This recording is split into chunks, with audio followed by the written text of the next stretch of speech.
everybody, it's Cindy in Oklahoma, and I am going to take you on my first journey of a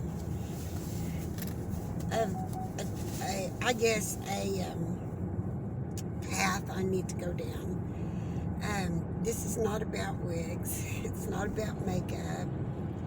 This is about, my life changing, trying to be strong, and the sadness and joy in some new beginnings. Briefly, if you've never caught my channel before, I appreciate you coming by.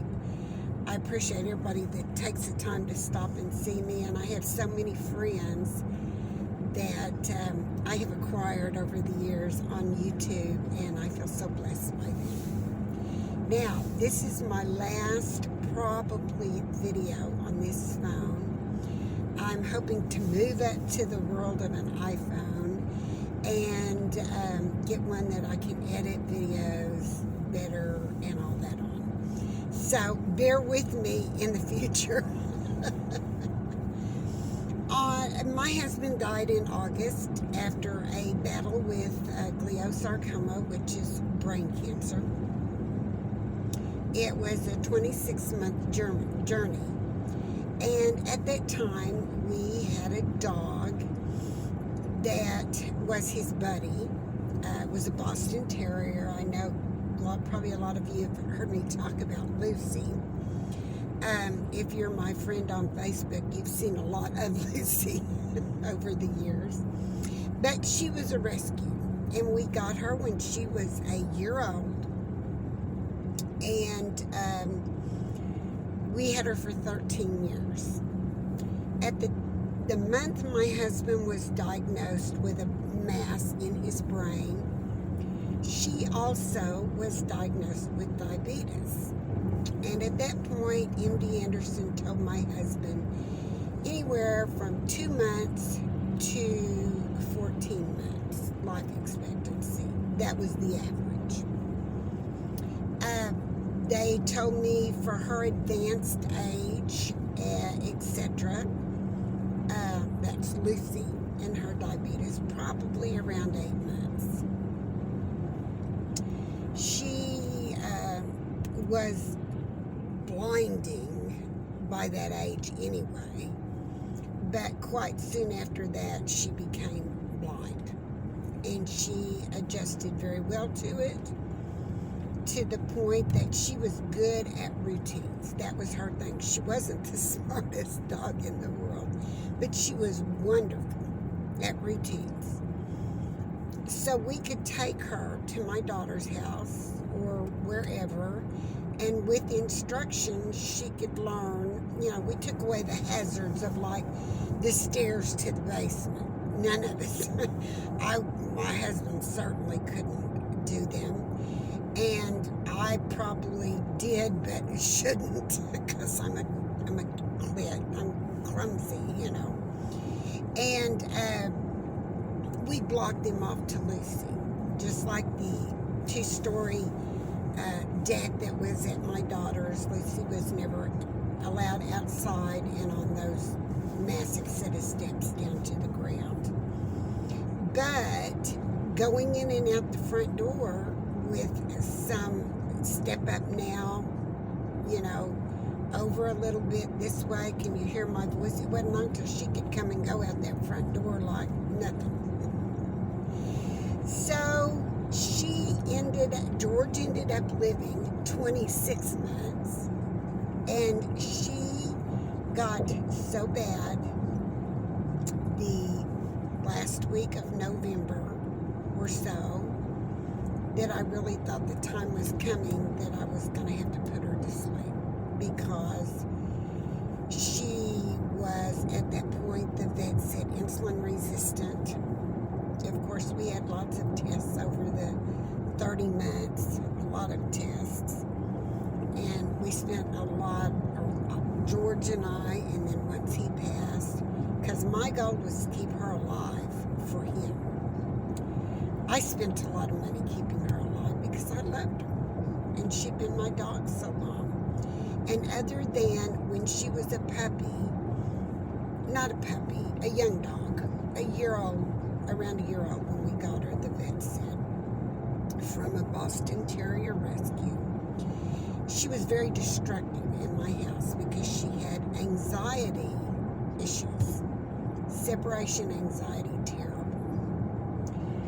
So she did a lot of damage, but I'm also one of these, she's my dog. You know, wood can be replaced. She never chewed up things. It was always scratching and panic of being accidentally locked in a room or something like that. It was never a purposeful event. But that little dog could pull up a carpet and tear up a door frame if she got locked in a room. She was just panic-stricken. So we lived through all that and said there will come a time in a day we can replace woodwork. You know, we'll do the best we can to make it look as good as possible, but she is important. She slept between us in bed with her head on a pillow, just like another human. When there was tornadoes, she went to the cellar. Until her last, I would say, year, and she was really, really, really blind at that point, or 2 years, she never had any anxiety about going to the vet. She loved them, loved her vets, always went to the same vet clinic.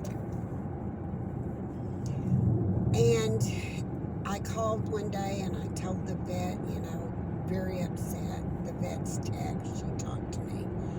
I said, I think I'm going to have to put Lucy to sleep because she's having some very bad episodes, and I believe she's having seizures. She seems to be in pain because she's licking her legs. I don't want her to suffer. I called my son and asked him if he would go with me. I don't know what happened. My phone just quit. I saw a pause there. Anyway, he said, sure. And my daughter, who is a diabetic since she was 5 years old, said, Mama, before you do this, have them do a blood sugar. And I did, because she was presenting maybe even like low blood sugars. But, you know, the tests all said, no, she's in insulin resistance and blah, blah, blah. So that day, the vet said, yeah, let's take a blood sugar and let me look her over. I know you don't want to lose her. You just don't. Well, her blood sugar is pretty close to normal. And the vet said, maybe she is having low blood sugars. So I started monitoring her blood sugars more at home. And when she had these episodes, she was not having low blood sugars. I think an occasional low blood sugar must have been a fluke because they did what they called fructosamine studies on her, which were kind of like the A1Cs that humans have. So they could see where her blood sugar had been off and on, and it was high. So I said, well, I really don't want to lose her. I'm heartbroken, you know. Let me take her home and I'll monitor her. Now, you know, she was on a special, very expensive food. She was on 2 shots a day and had been from the diagnosis.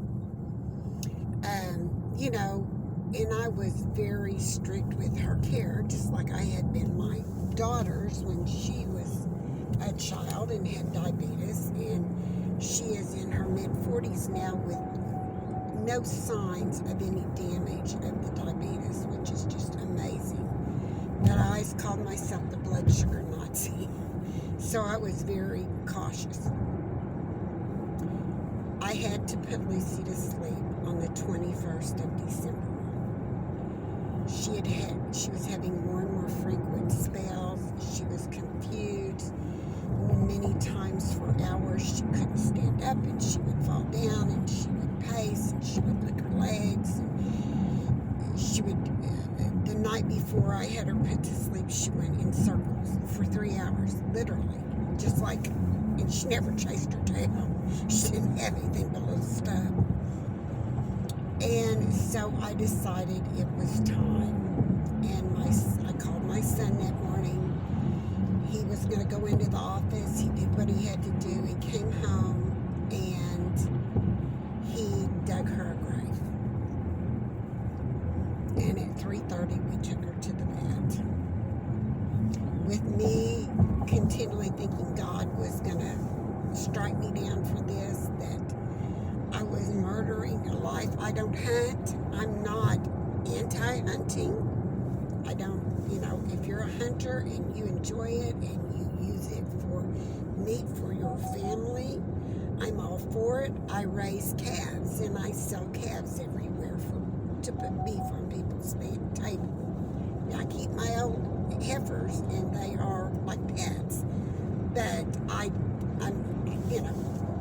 that's what it is. If you're hunting and putting meat for your family on your table, I have no qualms with that. So, but she was my pet, and I loved her dearly, and we had a long history together. So we took her to the vet, and she was put to sleep, and she went very easy, and my son had tears in his eyes, and of course, I was crying, the vet tech was crying, the lady that's the receptionist, because I saw her every 2 weeks picking up insulin for my dog. She was crying, the vet was crying. It was just, Dr. Bliss was wonderful, and she was crying. So I put her to sleep. Now, between Lucy and the dog I had, which was a little terrier, prior to Lucy, I had her Faye for a long time too. There was 2 years that I wouldn't even think about another dog. I mean, my video was pausing and I don't know why. So I ended up having her put to sleep, brought her home, buried her with her favorite blanket, beside my other beloved dog, Frankie, who I lost a year ago in May. And he was old too. And I have decided, first of all, I had a brand new $100 bag of dog food from Chewy, still in the box. And so I found a rescue that could use it. And I'm on my way to take it to the rescue.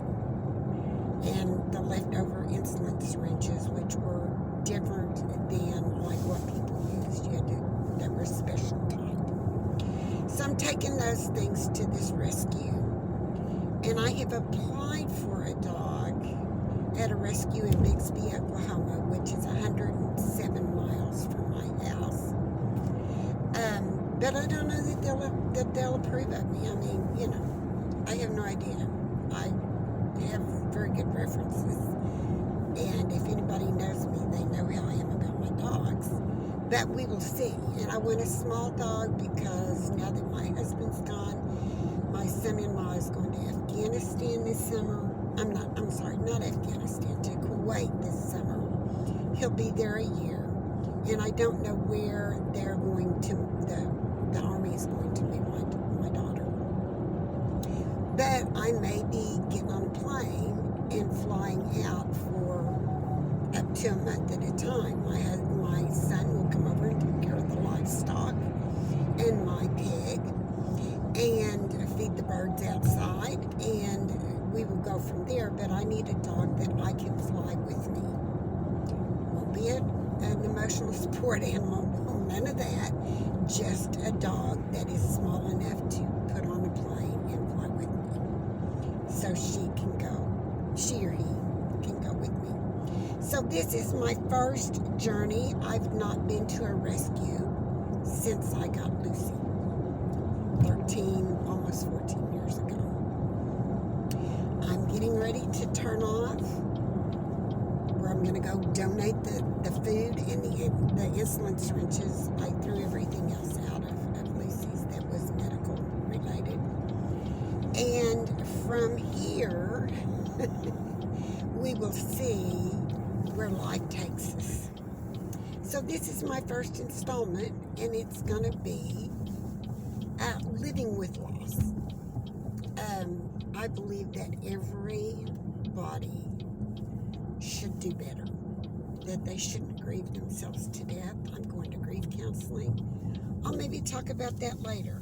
But this is my last stop at the stop sign. I've got to figure out I'm going the right direction. I'm in the shade. I'm sorry. That's awful. Can't do anything about it. But you know I love you. I'll see you later. And remember, God is always good. Thank you. Bye-bye.